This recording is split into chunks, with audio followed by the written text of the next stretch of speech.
পঞ্চম শ্রেণীর শিক্ষার্থী বন্ধুদের দ্বিতীয় প্রান্তিক মূল্যায়ন 2025-এর ঝালকাঠি সদরের ইসলাম ও নৈতিক শিক্ষা বিষয়ের একটি প্রশ্ন তোমাদের সামনে উপস্থিত করছি। এই প্রশ্নটিতে আজকে ঝালকাঠি সদর উপজেলায় পরীক্ষা অনুষ্ঠিত হয়েছে। এখানে এই প্রশ্নটি দেখলে তোমরা একটি 100 মার্কের পূর্ণমানের একটি ধারণা পেয়ে যাবে এবং সারা বাংলাদেশের যে কোনো জায়গায় কিন্তু এই নম্বর বন্টনেই পরীক্ষা হবে। হয়তো তোমাদের সেখানে প্রশ্ন কিছুটা মিলও যেতে পারে, সে কারণে প্রস্তুতির জন্য এই প্রশ্নটি কিন্তু তোমাদেরকে দেখাবো এবং এর উত্তরগুলো তোমাদেরকে শেয়ার করব। তো প্রথমেই দেখতে পাচ্ছ সবগুলো প্রশ্নের উত্তর কিন্তু লাল চিহ্ন করা দেওয়া, টিক দেওয়া রয়েছে। তোমরা এগুলো দেখে নেবে। আমি করতে গেলে ভিডিওটাই অনেক বড় হয়ে যাবে, সে কারণে বেশি বলতে চাচ্ছি না। ইবাদত শব্দের অর্থ কি? আনুগত্য। সালাতের আরকান কয়টি? 7টি। কাবা শরীফ কোথায় অবস্থিত? মক্কায়। হজের ফরজ কয়টি? 3টি। আখলাক অর্থ কি? আচরণ। মহানবী কোথায় হিজরত করেছিলেন? মদিনায়। প্রাকৃতিক পরিবেশের উপাদান কোনটি? গাছপালা। মানুষের অধিকারকে কি বলা হয়? মানবাধিকার। ভালো কাজে একে অপরকে কি করবে? সহযোগিতা করব। আর মানুষ যা চেষ্টা করে তাই পায়, এটি কার উক্তি? আল্লাহর উক্তি।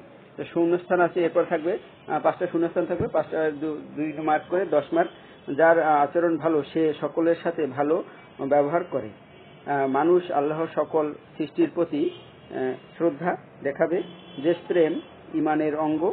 গুনাহ করা ওয়াজিব।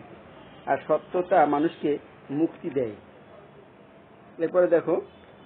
এরপরে থাকবে শুদ্ধ অশুদ্ধ, অর্থাৎ যে বাক্যটি শুদ্ধ তার সাথে লিখতে হবে শুদ্ধ, আর যে বাক্যটি অশুদ্ধ সেই বাক্য তুলে লিখতে হবে অশুদ্ধ। যেমন ঈমান অর্থ আনুগত্য করা, অশুদ্ধ।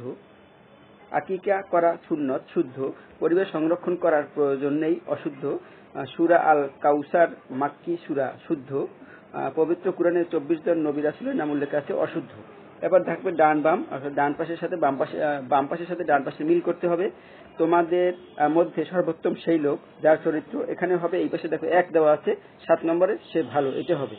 তারপরে যে ব্যক্তি মানুষের প্রতি দয়া দেখায় না, আল্লাহ তার প্রতি 1 নম্বর দয়া দেখান না। 3 নম্বরে আমাদের জন্মভূমির নাম।